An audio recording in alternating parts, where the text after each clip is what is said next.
Hello বন্ধুরা, good morning. কেমন আছো সবাই? ভালো আছো? আমিও ভালো আছি। অনুপ্রশান্ত ব্লগে তোমাদের সবাইকে ওয়েলকাম। তো বন্ধুরা, প্রতিদিনের মতো আজও চলে আসলাম ডেলি ব্লগ ভিডিও নিয়ে তোমাদের সাথে গল্প করতে। তো ফার্স্ট দেখো, কারণ যেহেতু আজকে আমি একটা ছোট্টখাটো ক্লাস নিই, যেটা হচ্ছে বাচ্চাদের নাচের ক্লাস, তো তারই কিছুটা তোমাদের সামনে তুলে ধরলাম। এই যে দেখতেই পাচ্ছ। আর সব থেকে একটা জিনিস দেখো, এই যে ছোট্ট বাচ্চাটা কতটা ব্যায়াম জানে, এটাই তোমাদের দেখানোর জন্য তুলে ধরা। দেখো কি সুন্দরভাবে ও করছে, দেখো ব্যায়ামটা। তো বাচ্চাটার বয়স না 2 বছর, আর কত ছোট বয়সে দেখতেই পেলো যে কত সুন্দর ব্যায়াম করে দেখালো। আর দেখো, আমাদের বাড়িতে কিন্তু আজকে আমার বোন এসেছে, কারণ ও একটা শাড়ি কিনতে এসেছিলো। আর ও শাড়িটা এমনি কিনে নিয়ে এসছে, আর তো আমাকে দেখাতে নিয়ে এসেছিলো যে কেমন লাগছে।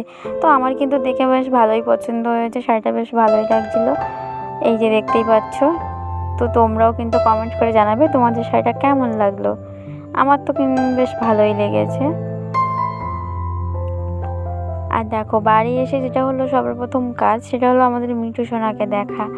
তো দেখো, আজকে কিন্তু আমাদের মিঠু খুব একটা রেগে আছে। দেখতেই পাচ্ছ, আমার ছানা একটা ঘুরে বেড়াচ্ছে বাইরে দিয়ে। আর এই যে দেখো আমার মিঠু সোনা, ও কিন্তু বাইরে আসার জন্য খুবই ব্যস্ত।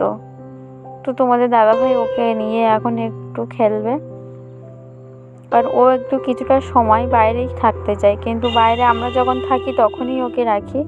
আমরা যখন থাকি না তখন কিন্তু ওকে আর বাইরে রাখা হয় না, কারণ কোথায় কিভাবে চলে যাবে। তো দেখো, তোমাদের দাদা ভাইয়ের ঘাড়ে কিন্তু বসে আছে, আর ওকে না হামি দিতে বললেও ও হামি দেয়। তোমরা দেখতেই পেলে একটু আগে ও মুখে তোমাদের দাদা ভাইয়ের কিভাবে হামি দিচ্ছিল। আর দেখো, ওর জন্য সবটাই নিজের জায়গা, একবার ঘাড়ে একবার মাথায়।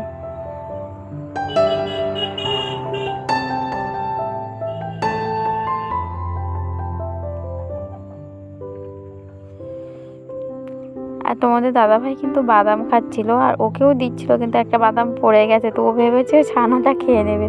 তো যার জন্য দেখো, ও নিচে গিয়ে সেই বাদামগুলো টপ টপ করে খেয়ে নিচ্ছে। ছোট্ট ছানাকে আর খেতে দেওয়া যাবে না।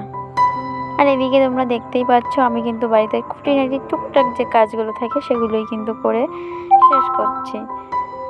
আর সত্যি কথা বলতে কাজের কিন্তু শেষ নেই, দেখতেই পাচ্ছ। আর আমার মিঠু সোনার কিন্তু বাহানারও শেষ নেই। দেখো, তোমাদের দাদাভাই কিন্তু একটু করে বাদাম খাচ্ছে আর খেয়ে ওকে দিচ্ছে, সেটাও ও খাচ্ছে, কারণ ও না সবটা একসাথে খেতে পারে না, যেহেতু বাদামটা অনেক বড়, ওর গলায় আটকে যাবে। তো দেখো, আমি এখানে আমার বড় ছানাকে খেতে দিয়েছি, এই যে।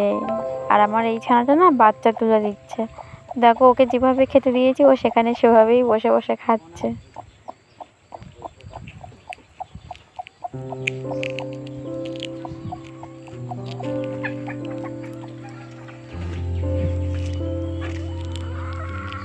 আর এদিকে দেখো, আমার আর ছানাগুলো এখানেই আছে। আর এই যে দেখতে পাচ্ছ আমার মহারাজ।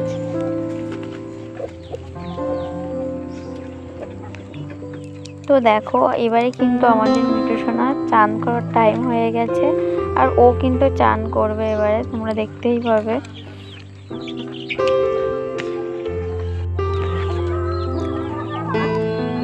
তো দেখো, ও কিন্তু ওখানে পাইপের জলেই চান করে নিয়েছে, একদম পুরো ভিজে গেছে।